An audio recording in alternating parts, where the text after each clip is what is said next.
Good morning, dear students. Today, to continue with lesson 6, we are going to study about properties of perfect squares or square numbers. So, children, let us start with the very first property. It is a number ending in 2, 3, 7 or 8 is never a perfect square. So, please, children, remember that any number which ends with 2, 3, 7 or 8 is never a perfect square. For example, if we take few numbers like 82, it is ending with 2, 93 ending with 3, 187 ending with 7, 248 ending with 8. These can never be, children, perfect square. Okay? Straight away, if you find any number ending with any of these 2, 3, 7, 8, straight away you can say that the number cannot be a perfect square. That's why it is written so none of them is a perfect square. Second property is a number ending in an odd number of zeros is never a perfect square. Got it? For example, 160, 4000 and 9 lakh end in 1 0, 3 zeros and 5 zeros respectively. 160, children, here ending with 1 0, 4000 with 3 zeros, and here it is ending with 5 zeros. 90 lakh. Got it? So none of them is a perfect square. In this itself, children, if we see that when the number ends with what? If a number has 1 or 9 in the units place, then its square ends in 1. Remember, children, if any number ends with 1 or 9, then its square will always end in 1 only. For example, 1 square is equal to what? 1. 9 square is equal to 81. Here it is ending with 1 only. 11 square 121, 19 square 361. You can see no matter a number is ending with 1 or 9, the square of that number ends in 1 only. Remember this. Same way, children, here one more thing in addition. In the second property itself, I have taken 3 points. If a number has 4 or 6 in its unit place, then its square will always end in 6. For example, children, 4 square. So the square of that number is 16, ending with 6. 6 square. The square of 6 is ending with 6 only because it is 36. Any number you take, 14 or 16, their squares will always end in 6. Now coming to the third property, that square of an even number is always even. Example, 2 square is equal to 4. 4 square is equal to 16. 6 square is 36. 8 square is 64. You can see that all here even numbers, when we are finding square of these even numbers 2, 4, 6 and 8, we are getting square as even numbers only 4, 16, 36 and 64. Fourth property is the square of an odd number is always odd. Okay? That means what, children? Odd number 1, 3, 5, 7 all are odd. Examples we have taken. Square of 1 is what? 1 only.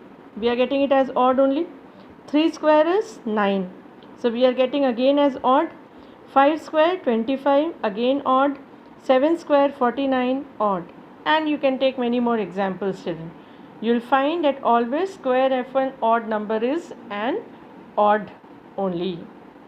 Fifth property, children. The square of a proper fraction is smaller than the fraction. Remember that the square of a proper fraction is always smaller than the fraction. For example, if we take 2 upon 3 is a fraction. Okay, proper fraction. When we find square of it, square means we multiply the number by itself.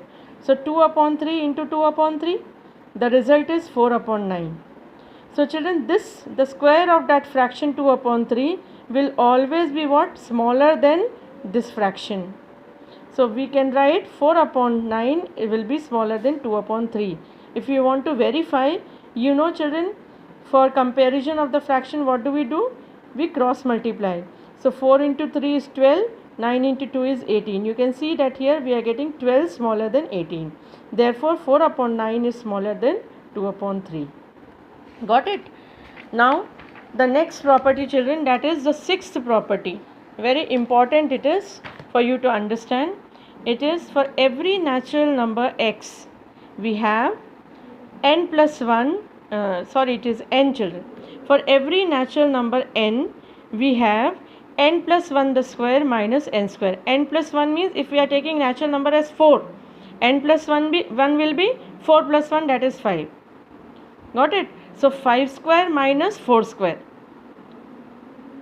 So n plus 1 is one consecutive number. Whichever natural number you are taking, the consecutive number of it. So that consecutive number minus the number is always equal to what, children? If you find out, if you calculate a square minus b square, identity if you remember, a square minus b square is equal to a plus b into a minus b. This is one identity. Using that identity, children, a plus b into a minus b. So what will happen? N plus 1 plus n only. Here, children, this n and plus n and minus n is getting cancelled. So you are left with what? N plus 1 plus n. That means it is equal to what? Because it is only 1 is left here, that is in multiplication. Okay, so n plus 1 plus 1. That means sum of the two consecutive numbers is nothing but the subtraction of the two. The smaller from the bigger. If you want, you can take it as an example also. For example, 36 square minus 35 square. We have taken two consecutive numbers, 35 and 36. Because 36 is 35 plus 1. So 36 square minus 35 square is nothing but equal to 36 plus 35. That is n plus 1 plus n, which will be equal to 71 as a result. If you want, you can verify, children. Same way, we have taken two consecutive numbers again, 88 and 89. 89 is 88 plus 1. So 89 square minus 88 square will be nothing but equal to 89 plus 88. So simple it is. It is only in case of consecutive numbers, children. Okay, so it will be equal to 177. Please practice this property properly and try to understand it. Here we have used the identity a square minus b square is equal to a plus b into a minus b. Please remember, this identity we have used here. Okay. So this is a plus b and a minus b. Then the next property is seventh property. For every natural number n, sum of first n odd natural numbers is equal to n square. Odd natural numbers, remember, it is only in case of odd natural number, consecutive odd natural number. For example, children, 1, after 1 which is the next odd number? 3, after 3 which is the next consecutive odd number? 5, after 5 7 and 9. So how many odd numbers here we have taken? 1 2 3 4 5. So sum of it will be equal to, children, sum of first 5 odd numbers. Got it? Therefore it is 5 square, which will be equal to 25. If you want to check, you can check 7 plus 9 plus 5 plus 3 plus 1 is nothing but 25. So this is one important property of odd numbers, odd natural numbers, that the sum of the consecutive odd numbers is always equal to square of number of odd numbers. So here again another example, how many odd consecutive numbers we have taken? 8. So it will be equal to 8 square, which is equal to 64. So children, please revise these properties. Tomorrow 2-3 properties more we'll do, and then we'll be starting with the exercise. I'll be sending the screenshot of these notes, children. Copy it down in your notebooks and please see that you are completing your work. I'll be very soon asking you to send me the work. So thank you. Stay blessed.